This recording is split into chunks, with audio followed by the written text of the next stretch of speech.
les rendez-vous de l'écho sur Grand Lille TV avec la Caisse d'épargne. La Caisse d'épargne, vous être utile.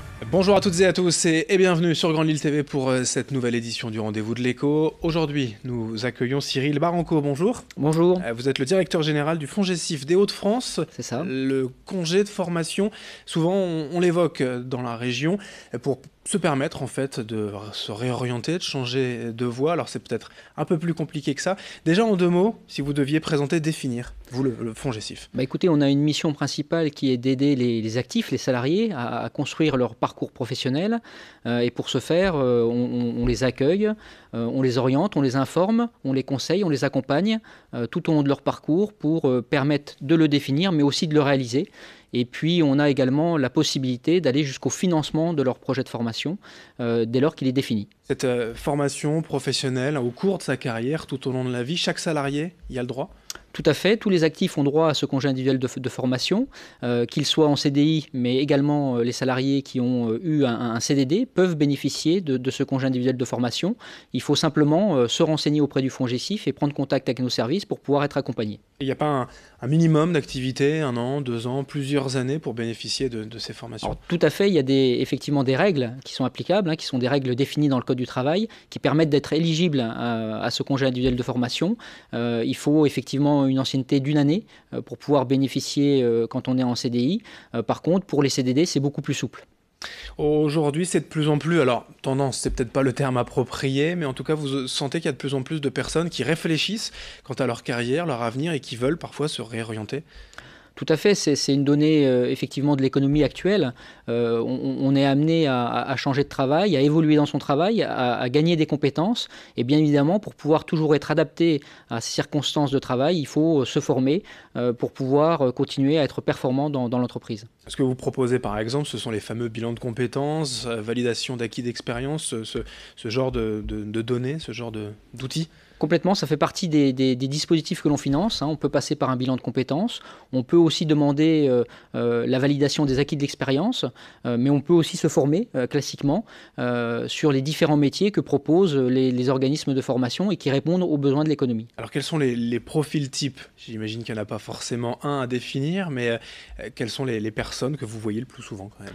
Le profil type d'un bénéficiaire d'un congé individuel de formation, c'est une personne qui a une quarantaine d'années, qui a plusieurs années d'expérience dans son entreprise et qui, pour différentes raisons, fait le choix de se reconvertir en allant chercher de nouvelles compétences et donc va demander un congé individuel de formation en demandant une autorisation d'absence auprès de son entreprise.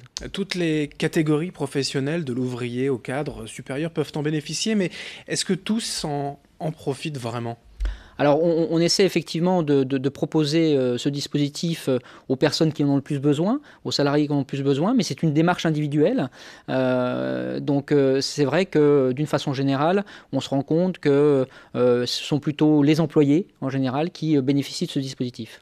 Employés, c'est-à-dire que vous pourriez aussi le proposer à des j'allais dire, professions indépendantes, professions libérales également? Alors, il faut être salarié pour pouvoir bénéficier de ce congé individuel de formation, puisque c'est une cotisation de l'employeur qui alimente les fonds qui sont mobilisés. Il y a d'autres dispositifs pour les autres catégories que vous venez d'évoquer. En tout cas, que ce soit un employé, un ouvrier ou un cadre, ils peuvent, dès lors qu'ils sont salariés, bénéficier de cette aide. Bon, pour revenir sur ces formations, globalement, il y a des différentes parties à voir. D'abord, on peut se former pour continuer dans sa branche professionnelle, pour avoir des expériences en plus, mais on peut complètement changer d'orientation aussi. Tout à fait, on a vraiment tous les cas de figure possibles et on peut effectivement se reconvertir pour découvrir un nouveau secteur d'activité, un nouveau métier, de nouvelles compétences, acquérir de nouvelles compétences.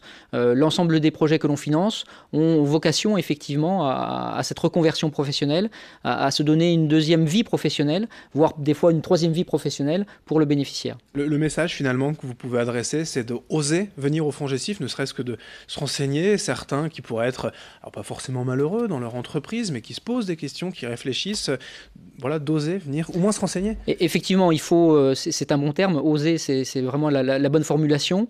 Il faut venir pousser la porte du FONGECIF pour rencontrer un conseiller qui va vous permettre de faire le point sur votre situation, prendre en compte vos besoins et puis négocier avec vous, construire avec vous un projet de parcours professionnel adapté à votre situation. C'est ce qu'on appelle le conseil en évolution professionnelle, voilà, d'être vraiment accompagné, voir ce que l'on souhaite faire. Tout à fait, et on accueille tous les ans à peu près 47 000 personnes, on accompagne un peu plus de 13 000, donc ça montre que c'est possible, bien évidemment, il ne faut surtout pas hésiter à prendre contact avec nous. Le conseil, mais le financement aussi, puisque ces formations, en tout cas, le FONGECIF, c'est gratuit pour ceux qui l'ont cotisé, hein, vous le disiez, auprès du congé individuel de formation. Il y a du financement aussi. Et effectivement, on a une mission de service public qui permet de proposer un accompagnement gratuit et puis des financements de la formation, mais y compris la prise en charge de la rémunération du salarié. Le FONGECIF Hauts-de-France, c'est un rapprochement entre le Nord, Pas-de-Calais et Picardie. Quels sont les points d'accueil? Où est-ce qu'on peut vous trouver? Alors aujourd'hui, nous avons 5 antennes sur l'ensemble du territoire et 19 permanences. Les 5 antennes sont Valenciennes, Arras, Lille, Saint-Omer et Amiens. Et puis les permanences sont sur les différents bassins d'emploi du territoire. C'est-à-dire que chaque personne, normalement, peut trouver une permanence près de chez lui. Tout à fait, en allant sur notre site internet, fongecif-hdf.fr, vous allez retrouver les différentes implantations et surtout les numéros de téléphone pour prendre contact avec nous. Eh bien, merci Cyril Baranco d'être venu aujourd'hui. Merci à vous. Nous parler donc du FONGECIF Hauts-de-France. Vous en êtes le directeur général pour évoluer tout au long de sa carrière professionnelle. Merci. Merci à vous. Et merci à vous de nous avoir suivis. Dans un instant, l'information continue. Les rendez-vous de l'écho sur Grand Lille TV avec la Caisse d'épargne. La Caisse d'épargne, vous être utile.